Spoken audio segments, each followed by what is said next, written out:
ಉತ್ತರ ಕ್ಷೇತ್ರದಿಂದ ಶೋಭಾ ಕರಂದ್ಲಾಜೆಯವರು ನಮ್ಮ ಕ್ಷೇತ್ರದಿಂದ ನರೇಂದ್ರ ಮೋದಿಜಿಯವರು ಏನೆಲ್ಲ ಯೋಜನೆಗಳನ್ನು ಮಾಡಿದ್ದಾರೆ ಅದು ಪ್ರತಿ ಮನೆಗೂ ನಾವು ಹೇಳ್ತಾ ಓಟನ್ನು ಕೇಳ್ತಾ ಇದ್ದೀವಿ. ಈ ಸಲ ಮೋದಿ ಮಾಡಿರೋ ಹಲವಾರು ಯೋಜನೆಗಳು, ಇನ್ನು ಮುಂದೆ ಮಾಡುವ ಹಲವಾರು ಯೋಜನೆಗಳು ಭಾರತವನ್ನೇ ಪ್ರಪಂಚದಾದ್ಯಂತ ತಿರುಗಿ ನೋಡೋ ಹಾಗೆ ಮಾಡಿರುವ ಮೋದಿಯವರು ಈ ಸಲ ಮತ್ತೊಮ್ಮೆ ನಾವು ಗೆಲ್ಲಿಸಬೇಕು. ಅದು ತುಂಬ ಹೆಚ್ಚಿನ ಸ್ಥಾನವನ್ನು ಅವರಿಗೆ ಕೊಡಿಸ್ಬೇಕು ಅಂತ ನಾವು ಲೇಡೀಸ್ ಕ್ಲಬ್ಬಿಂದ ಹಲವಾರು ಲೇಡೀಸನ್ನು ಪ್ರತಿದಿನ ಬೆಳಗ್ಗೆ ಸಂಜೆ ಕ್ಯಾನ್ವಾಸ್ ಮಾಡ್ತಾಯಿದ್ದೀವಿ. ಮೋದಿಜಿಯವರು ಇನ್ನೊಮ್ಮೆ ಮಗದೊಮ್ಮೆ ಅವರು ಬರಲೇಬೇಕು. ಅವರು ಬಂದರೆ ನಮ್ಮ ದೇಶವನ್ನು ಇನ್ನೂ ಉದ್ಧಾರ ಮಾಡ್ತಾರೆ. ಸೊ ನಮ್ಮ ಪ್ರಪಂಚದಾದ್ಯಂತ ನಾವು ಮೊದಲನೇ ಸ್ಥಾನಕ್ಕೆ ನಮ್ಮ ಭಾರತ ಬರಬೇಕು. ಹಾಗೆ ಭಾರತದಾದ್ಯಂತ ಪ್ರತಿಯೊಬ್ಬರಿಗೂ ಸಹ ಅವರಿಂದ ನರೇಂದ್ರ ಮೋದಿಜಿಯವರಿಂದ ಎಲ್ರಿಗೂ ಒಳ್ಳೆಯದಾಗುತ್ತೆ ಅನ್ನೋ ಒಂದೇ ಒಂದು ಕಾರಣದಿಂದ ನಾವೆಲ್ಲರೂ ಮೋದಿಜಿನ ಸಪೋರ್ಟ್ ಮಾಡ್ತಾ ಶೋಭಾ ಕರಂದ್ಲಾಜೆ ಅವರಿಗೆ ಓಟ್ ಕೇಳ್ತಾ ಮನೆಗೂ ಅವರು ಮಾಡಿದ ಹಲವಾರು ತುಂಬ ಒಳ್ಳೆಯ ಕೆಲಸವನ್ನು ಮಾಡಿದ್ದಾರೆ. ಅದರಿಂದ ಈ ಉತ್ತರ ಕ್ಷೇತ್ರದಲ್ಲಿ ಅವರಿಗೆ ಈ ಸಲ ಸೀಟ್ ಸಿಕ್ಕಿದೆ. ಸೊ ಅವರನ್ನು ಸಹ ಹೆಚ್ಚಿನ ಮತ ಕೊಟ್ಬಿಟ್ಟು ಗೆಲ್ಲಿಸಬೇಕು ಅಂತೇಳ್ಬಿಟ್ಟು ನಾವು ಮಹಿಳೆಯರೆಲ್ಲ ಸೇರಿಬಿಟ್ಟು ಕ್ಯಾನ್ವಾಸ್ ಮಾಡ್ತಾಯಿದ್ದೀವಿ. ತುಂಬ ಚೆನ್ನಾಗಿದೆ. ಎಲ್ಲ ಮಹಿಳೆಯರು ಏನು ಮೋದಿಜಿಯವರು ಏನು ಮಾಡಿದ್ದಾರೆ ಅಂತ ಪ್ರತಿಯೊಬ್ಬರಿಗೂ ಗೊತ್ತು. ನಮ್ಮ ದೇಶನೇ ಪ್ರಪಂಚದಾದ್ಯಂತ ಎಲ್ಲರೂ ಯಾರು ಈಗ ನಾವು ಔಟ್ಸೈಡ್ ಹೋದ್ರೂ ಎಲ್ಲರೂ ಇಂಡಿಯಾ ಅಂದ ತಕ್ಷಣವೇ ಮೋದಿಜಿನ ಅಂತ ಕೇಳ್ತಾರೆ. ಅಷ್ಟು ನಾವು ಮೋದಿಜಿಯವ್ರನ್ನ ಗುರುತಿಸ್ತಾರೆ. ಅವರಿಂದ ನಮಗೆ ಎಲ್ಲರಿಗೂ ತುಂಬ ಒಳ್ಳೆಯದಾಗಿದೆ. ಅಲ್ಲದೆ ಶೋಭಾ ಕರಂದ್ಲಾಜೆ ಅವರು MP ಆಗಿಬಿಟ್ಟು ತುಂಬ ಚೆನ್ನಾಗಿ ಕೆಲಸ ಮಾಡಿದ್ದಾರೆ. ಸೊ ಅವರನ್ನು ನಾವು ಪ್ರತಿಯೊಬ್ಬ ಮಹಿಳೆಗೂ ಅದು ಗೊತ್ತು. ಅದರಿಂದ ಒಳ್ಳೆ ರೆಸ್ಪಾನ್ಸ್ ಇದೆ.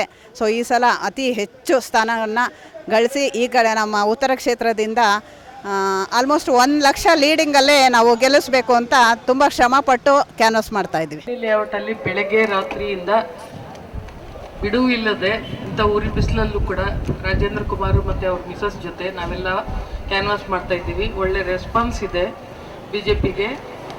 ಗೋಪಾಲಯ್ಯ ಅವರು ಮಾಡಿರೋ ಒಳ್ಳೆ ಕೆಲಸ, ಕಾರ್ಪೊರೇಟರ್ ನಮ್ಮ ರಾಜೇಂದ್ರ ಕುಮಾರ್ ಅವರು ಮಾಡಿರೋ ಒಳ್ಳೆಯ ಅಭಿವೃದ್ಧಿ ಕೆಲಸಗಳನ್ನ ಜನ ಎಲ್ಲರೂ ಮೆಚ್ಕೊಂಡಿದ್ದಾರೆ.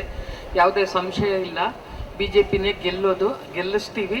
ಅದರಿಂದ ನಾವು ತುಂಬ ಎಲ್ಲ ಜನದ ಸಂಪರ್ಕ ಮಾಡಿಕೊಂಡು ಎಲ್ಲರಿಗೆ ಅವ್ರಿಗೆ ನಮ್ಮ ಅಭಿವೃದ್ಧಿ ಕೆಲಸ ಎಲ್ಲ ತಿಳಿಸ್ತಾ ಇದ್ದೀವಿ.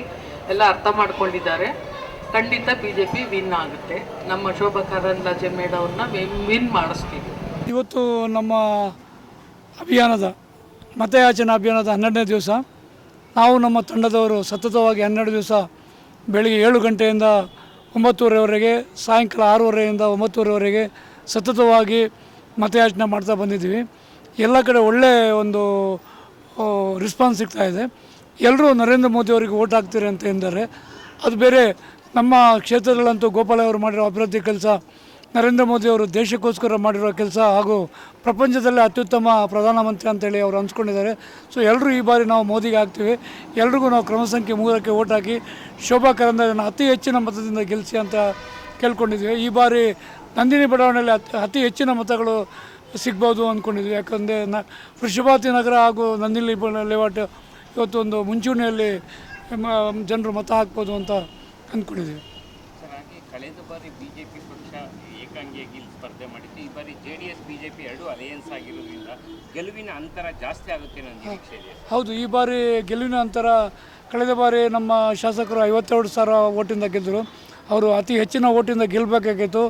ಅವರು ಕಾಂಗ್ರೆಸ್ನ ಸುಳ್ಳು ಗ್ಯಾರಂಟಿಯಿಂದ ಸ್ವಲ್ಪ ಓಟುಗಳು ನಮಗೆ ಸಿಗಲಿಲ್ಲ. ಆದರೆ ಈ ಬಾರಿ ಜನರಿಗೆ ಅರ್ಥ ಆಗಿದೆ. ಈ ಬಾರಿ ಕಡಿಮೆ ಅಂದರೂ ಮಹಾಲಕ್ಷ್ಮಿ ಲೇಟಿಂದ 1 ಲಕ್ಷ ಲೀಡಲ್ಲಿ ನಾವು ಗೆಲ್ತೀವಿ ಅಂತ ನಮಗೆ ಭರವಸೆ ಇದೆ.